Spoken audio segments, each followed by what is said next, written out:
Hey, what's going on, guys? So there is a pretty important update for Marvel Tōkon Fighting Souls, and this one feels like the developers really heard the noise coming out of the open beta. One of the first things they tackled was CPU load, and the patch does that by cutting out unnecessary character animation updates in the background.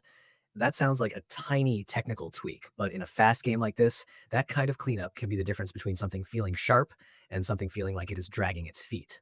They also improved user interface update performance, which should help the menus and on-screen systems feel less sluggish while you're moving through the game. There is also a big focus on capture and overlay performance, which is good news for anybody who records gameplay, streams, or just keeps stuff like OBS Studio game capture and Discord overlays running in the background. The patch improves performance when those applications are active, and that is the kind of thing PC players will notice immediately if they were dealing with weird drops or hitching during matches. On top of that, the graphics side got some smart adjustments too. The game now adds an anti-aliasing option to automatic graphics quality, so the settings can better match your system performance. And it also fixes a bug where anti-aliasing plugins like DLSS, FSR, and S could become enabled when they were not supposed to. That is the kind of fix that sounds technical on the surface, but in practice, it is about keeping the game from making odd graphics decisions behind your back.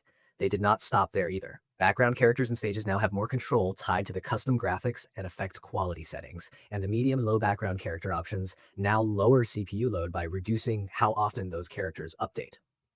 So if you were one of the people seeing the game strain harder than it should, this patch is basically trying to give you a couple of different levers to pull instead of forcing you into one narrow setup. They also made shader warm-up behave more cleanly. The warm-up prompt now appears by default at startup, while another issue that caused shader warm-up to run when it was not supposed to has been fixed. That should help cut down on confusion. And hopefully it also means fewer weird first boot hiccups for players jumping in fresh. On the platform side, Steam gets a specific fix for a delay when sending input data during online matches, plus better responsiveness in online play overall. That is huge for a fighting game because even a small delay can make the whole thing feel off. PlayStation 5 also gets extra measures aimed at reducing input lag, so console players are not being left out here. And online stability got some serious attention too. The client and game server communication is supposed to be more stable now, and they also fixed a nasty issue that could make the game unplayable if the network connection dropped during the Challenger alert screen. That is the kind of bug you absolutely do not want hanging around in a game built around competitive matches and online sessions. Gameplay-wise, the patch is also trying to make the controls behave in a way that feels more reliable under pressure. Input prioritization has been updated to improve the accuracy of command inputs, which should help with situations where your character is not doing quite what you intended. Ground dash handling has been revised too, and now players can cancel a ground dash into a skill more reliably. That alone should make movement and offense feel a lot cleaner. They also reduced the accidental triggering of aerial special moves during ground dash inputs, which is exactly the sort of thing that can ruin a clean sequence when you are trying to stay precise. In a fighter like this, those little control fixes add up fast.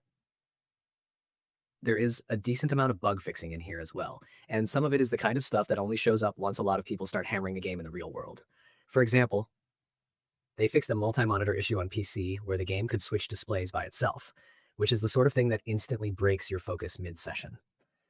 They also fixed a problem where players could become invisible in the online lobby after checking ranked mode standings, and another ranked mode bug where the screen could get distorted if it had to display a large number of digits. On top of that, there is a crash fix for rapid mouse use in menus, plus a performance fix for cases where large amounts of text were being displayed, especially with Arabic or Thai. That last one is a good reminder that a patch is never just about frame rate. It is also about making sure the game behaves properly across different setups, languages, and ways of playing.